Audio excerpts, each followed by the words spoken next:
Hola chicos, ¿cómo están? ¿Se acuerdan que al finalizar el segundo trabajo de número de oro, yo les pedía que recuerden algunas razones que ustedes han visto? Bueno, las que se me ocurren mencionar son el porcentaje, la velocidad, la aceleración, la probabilidad. Bueno, ahora ya conocen el número de oro, pero hay un par de razones que ustedes conocen que son las razones trigonométricas, aquellas razones que están definidas en un triángulo rectángulo. Esas son las que me interesa que trabajemos en la clase de hoy. Empecemos por partes.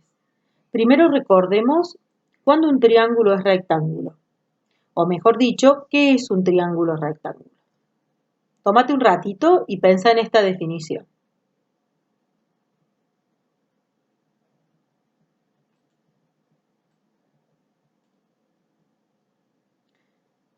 Veamos, ¿respondiste que un triángulo es un polígono de 3 lados? ¿Respondiste que es una figura plana con 3 lados?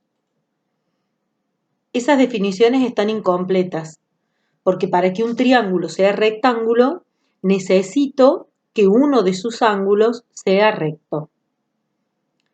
No es lo mismo decir recto que decir que mida 90 grados, porque allí hay que recordar que asociar el ángulo recto a 90 grados es solamente trabajar con uno de los sistemas que existe para medir ángulos.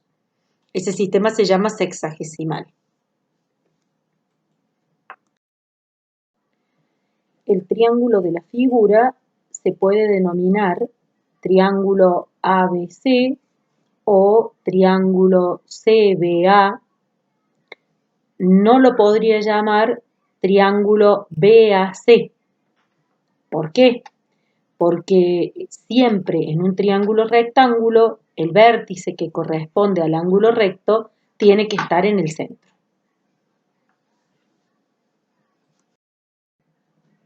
Ahora que sabemos cuándo un triángulo es rectángulo y cómo lo debo llamar, vamos a recordar qué nombre reciben sus lados. Los dos lados que forman el ángulo recto se llaman catetos. Y el otro lado, el que está enfrentado al ángulo recto, el lado opuesto al ángulo recto, se llama hipotenusa.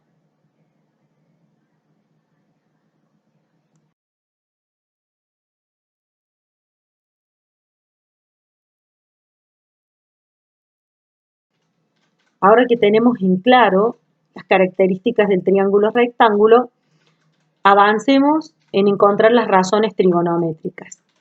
Estamos ingresando a un capítulo de la matemática que se llama trigonometría. ¿De qué se encarga esta trigonometría? De buscar relaciones en un triángulo rectángulo entre sus lados y sus ángulos agudos. La trigonometría apareció en la matemática en el siglo II a.C., en Grecia, y el matemático más reconocido de ese momento es Hiparco.